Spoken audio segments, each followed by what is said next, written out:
Hey guys, it's Amy at Zoe back and I'm going to do my July TBR for 2021. This is mostly a Jane Austen July TBR. I have only one book that I'm adding that's not Jane Austen July. Well, two. Let's put the second one here on this.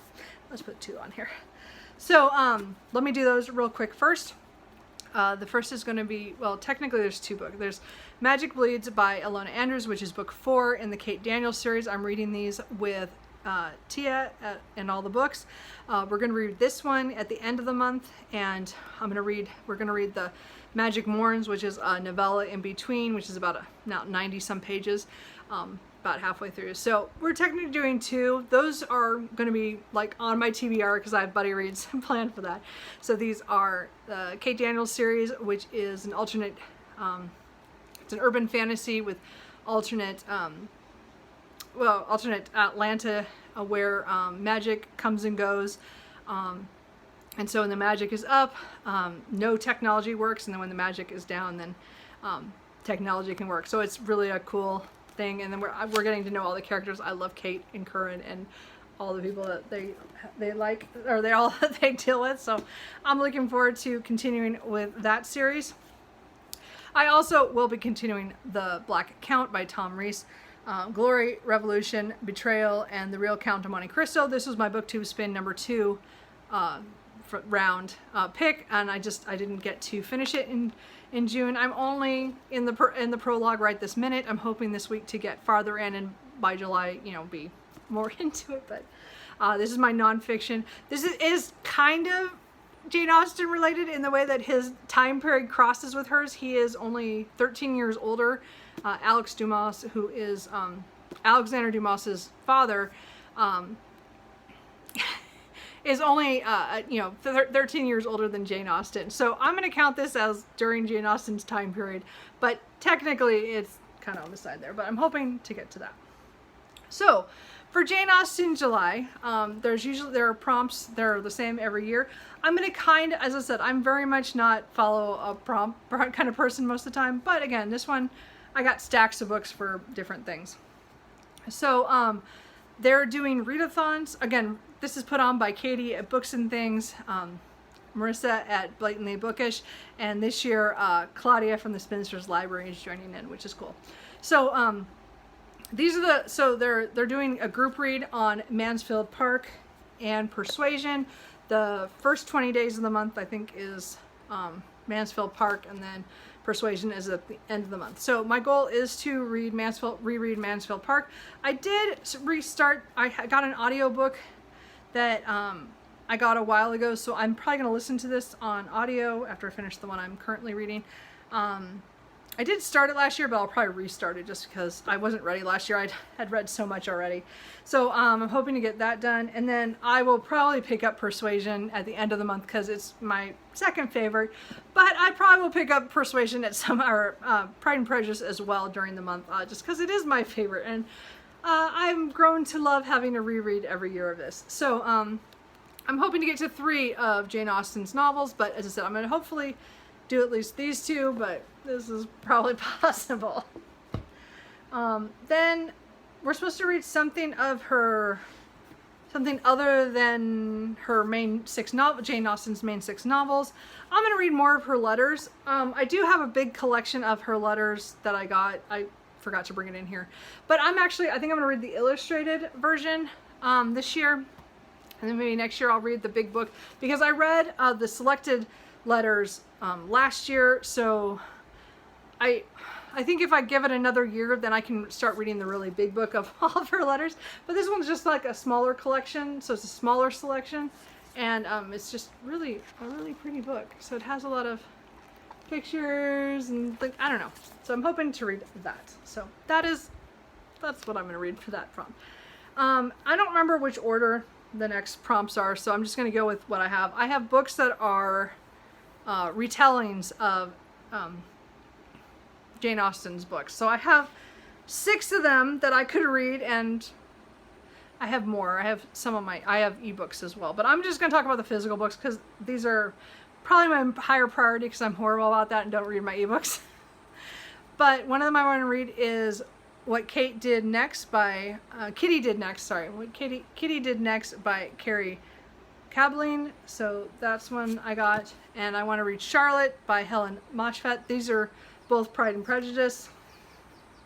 Most of these are. But those are the two high priority ones for me. I'd like to read Miss Austen by Gil Hornby, which is about the sisters, about Cassandra Austen. So I would like to read that.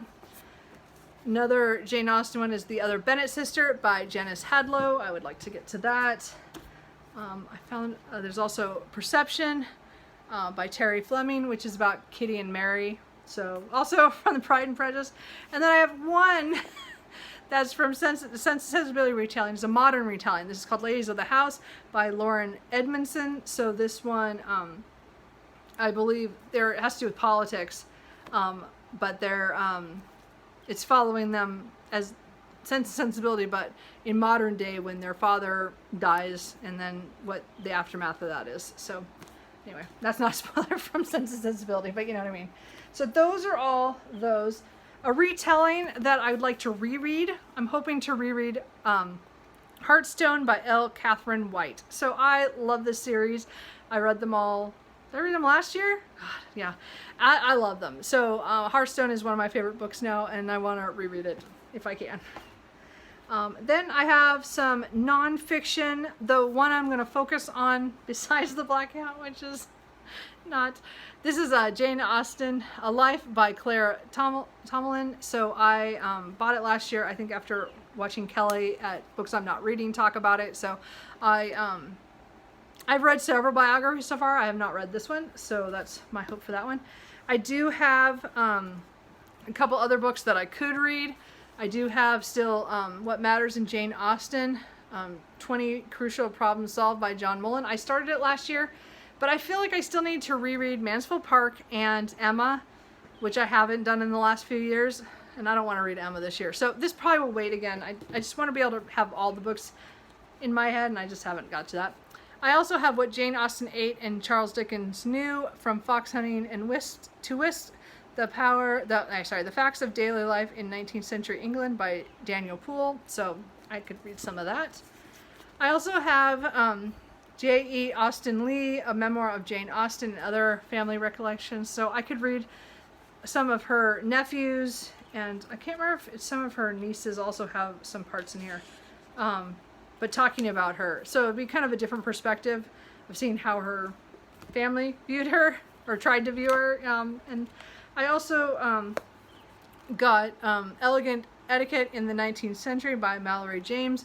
So this one, I don't know. I could read that maybe. Maybe wait till nonfiction November. I don't know. And then, sorry, my hands are not catching these books. And then the last ones are a couple of Jane Austen's contemporaries, or people who wrote that she read. Anne Radcliffe is one I always like to pick up. I still have a couple of her books to read. I'm not going to read The Mysteries of Udolpho this year. I've decided that's too big of a book this year.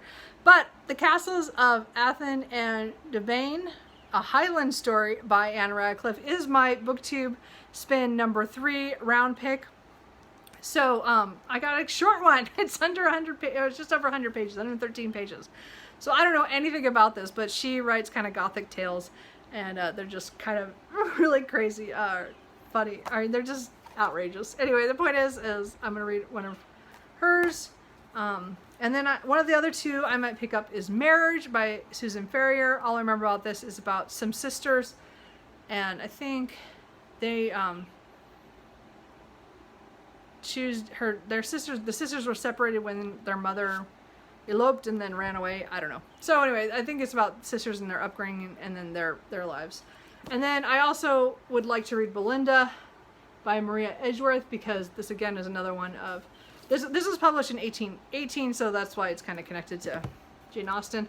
And then this one I know she read because it's 1801, and I think she talks about it somewhere. So I don't remember what this one's about, but it sounds like someone has secrets. Anyway, I don't remember, but this is definitely one that's been on my TBR for a long time. So anyway, those are all the possibilities I could have for Jane Austen July. I don't think I'll read all those. My reading's all over the place right now. So I just want to give myself options. So as I said, I would say my main TBR is I'm going to try to read Mansfield Park, Jane Austen, A Life, Charlotte by Helen Moshfegh, and What Kitty Did Next by Carrie Caban, and then The Castles.